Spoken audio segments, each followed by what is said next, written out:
Hi and hello there, Libra. Welcome new subscribers. My name is Yan, returning Istam buyers. Thank you sa inyong walang sawang love at support for me. At kung di nyo pa alam or pata the channel, link down below sa description box ng reading nito. So if interesado, i-click lamang yan para kayo mapunta there araw-araw.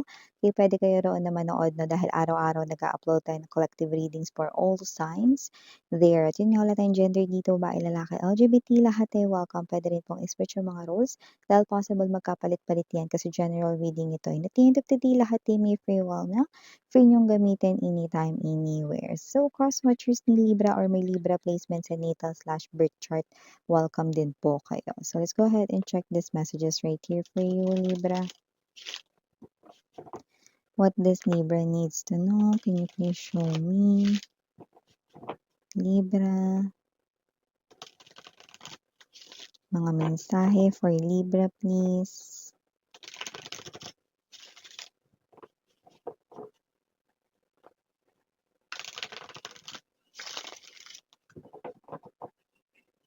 Okay, so let's go ahead and check these messages para sa'yo, Libra. So guys, you do have here the energy of Ace of Swords.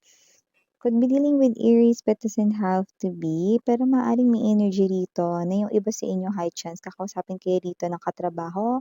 Someone na medyo high yung rank sa inyo, no? Pwedeng boss mo, pwede rin naman no, na someone no, na head rito no, ng other departments, no? May ganong klase ng communication. Pero I'm picking up positive ito. No, ano man itong balitang ito or ano man itong sasabihin niya sa'yo, no, okay? Pwedeng may energy rito na maaaring related yan, no? Sa pwedeng promotion or dagdag kita for you, okay, Aries. Now, we have the temperance, judgment energy, strength energy, ace of cups para kay Libra, justice, bottom of the deck, nine of coins, Nine of Cups. Could be seeing a lot of number nines or angel number 999. Ibig sabihin, mayroon kayong wish rito, no, na isang kembot na lang matutupad na, no. Pero yung iba mga babes, so it looks like, no, picking up 1 week, okay, 1 month, pero yung iba 1 day na lang yung pagitan, no, at matutupad na itong wish mo na to. Look at how, no, the water flows in here. I'm seeing your emotions. You will be so emotional because you think hindi na to mangyayari, hindi na to matutupad, no? And for a lot of you, it has something to do with your money, with your coins, no? Ano man yung way of earning a living ninyo, ano man yung occupation, ano man yung profession ninyo. So just take only what resonates, no? So ano man yan, may negosyo man kayo rito, no? Or may trabaho or both, I do see, no, na marami-rami sa inyo, no, na ito ay yung iba 1 day na lang yung pagitan, ha? May wish na na matutupad dito, iba 1 week, no, iba 1 month. Wow! So, I do see, no, baka naman 1 year yun, miss yan, no?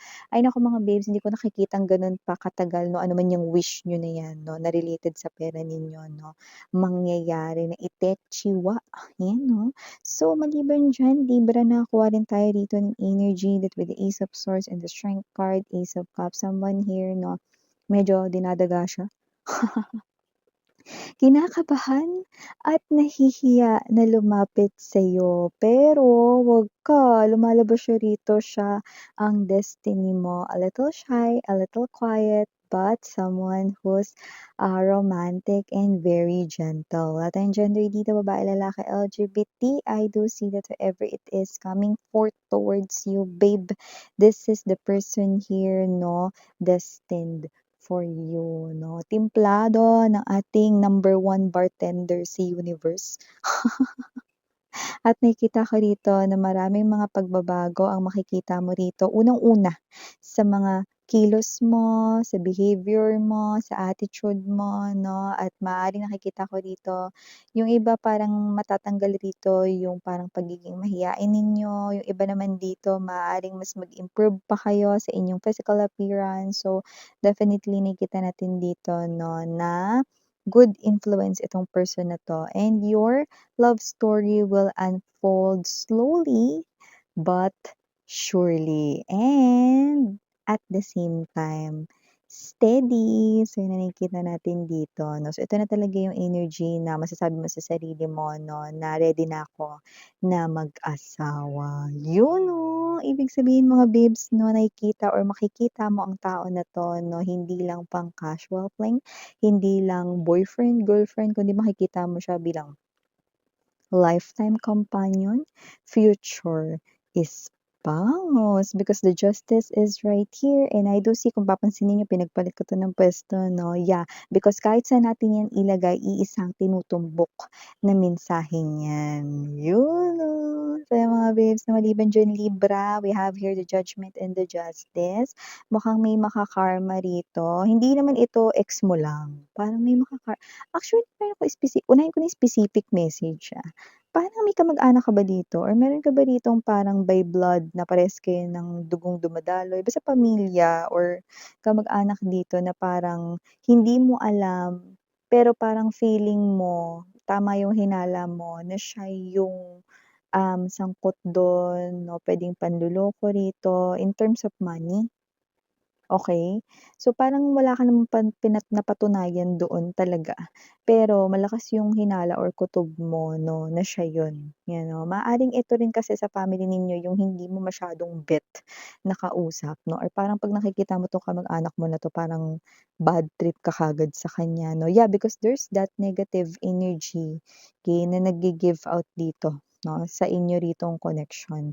Because yes, kung ano daw yung alam mo, the espada right here is the truth. Kung ano yung alam mo, tama ka. Kung siya yung iniisip mo rito kunwari kumuha ng malaking pera, sinabing nawala, example ko lang yun, okey, siya talaga yung sangkot dun. Puwedeng hindi talaga nagkaroon ng ebidensya or proof yan 'no, maaaring hindi naman 'to umabot ng court cases or whatsoever, yung iba puwedeng, ito ay issue na hindi na lang talaga natuklasan way back then 'no, ng family ninyo ta's parang hinayaan niyo na. Pero para sa inyo parang feeling mo siya talaga yung involved dun or whatsoever, tama ka, 'yan 'no. So, kung sino man yung energy na 'yan mga babes, so nakikita natin dito 'no na kina-karma na siya actually ngayon 'no at mukhang mas kakarmahin pa siya rito 'no, sa naging dahilan din o related sa naging dahilan din 'no, ng kanya ritong, pagkakasala sa inyo 'no. Iba hindi sa inyo, puwedeng sa nanay niyo, sa family member niyo, yung gano'n 'no. Puwedeng humiram ng malaking pera sabi papangako ibabalik, 'di naman binalik, puwedeng gano'n 'no. Example lang 'yun 'no. 'Yan naku mas kakarmahin pa daw siya. What goes around comes around, what comes up must come down. Now who's crying, desiring, 'di ba? Definitely ang may sala here. So, aside from that message, nakita rin tayo ng energy dito. May partner ba? May boyfriend ka na? May girlfriend ka na? Definitely, I do see, no, you getting married with that person 2026. Now, this person here will propose to you, if not this holiday season, like if not this Pasko or New Year, I'm picking up 'no, na 2026 'no, sa first quarter magpo-propose na itong person mo sa'yo or may proposal na mangyayari rito that will lead to engagement and wedding ceremony. Kaya naman advance congratulations na rito mga babes, 'yan 'no. Dahil ngayong taon, eh, posibleng may nangyari rin na puwedeng siya ay na-promote 'no or may magandang nangyari sa kaperahan niya or negosyo niya. Or kung hindi man, basta may mauuna ritong magandang news sa trabaho niya, magandang balita sa trabaho niya at pera niya rito Libra, na 'yun yung parang magbubukas rito 'no ng opportunity. Puwede kasing inaantay niya na lang din kasi 'to, eh, tapos boom, okey, papasok na siya rito ng higher level or next higher level of commitment sa'yo, Libra. So, maliban diyan mga babes 'no, so napakagandang message na 'yan sa love. Nakakuha rin tayo rito ng energy 'no, na meron dito makikipagbati, makikipag-ayos sa'yo. So, kung sino man siya nakikita natin dito na parang ilang beses na rin kayong away-bati. Pero nakikita ko dito magbabati din kayo ulit. So, nakakita tayo dito ng energy 'no, na puwedeng ito ay friend mo ta's away-bati kayo 'no. Puwede rin naman na ito yung partner mo 'no, aso't pusa lang kayo 'no, pero hindi naghihiwalay, 'yan 'no. So, recently puwedeng kayo ay may pinag-awayan, iba naman may pag-aawayan kayo dito pero magbabati din kayo. Yun nakikita natin dito. Libra. Possible rin na yung iba sa inyo meron kayong tinitingnan 'no, parang regalo mo ito or balak mo 'tong bilhin 'no, or regalo mo sa Pasko sa sarili mo, may gano'n. So, actually I'm picking up right in here something shiny. Puwedeng ito ay jewelry 'no or yeah, accessories like bracelet, ring, necklace, 'di ba? But for others 'no, that's something shiny could be screen, puwedeng cellphone or gadget din yung bilhin mo. Gadget, something to do with laptop 'no, so may gano'ng klase ng energy. Something na medyo high value yung price. So meaning to say, ano man yung ireregalo mo sa sarili mo, alam mo sa sarili mong deserve mo 'yan. So go, bilhin mo na 'no, tsaka sakto lang rin naman 'no, excuse ka pa diyan kasi regalo mo sa sarili mo sa Pasko. Eh, matagal mo na yung tinitingnan, eh.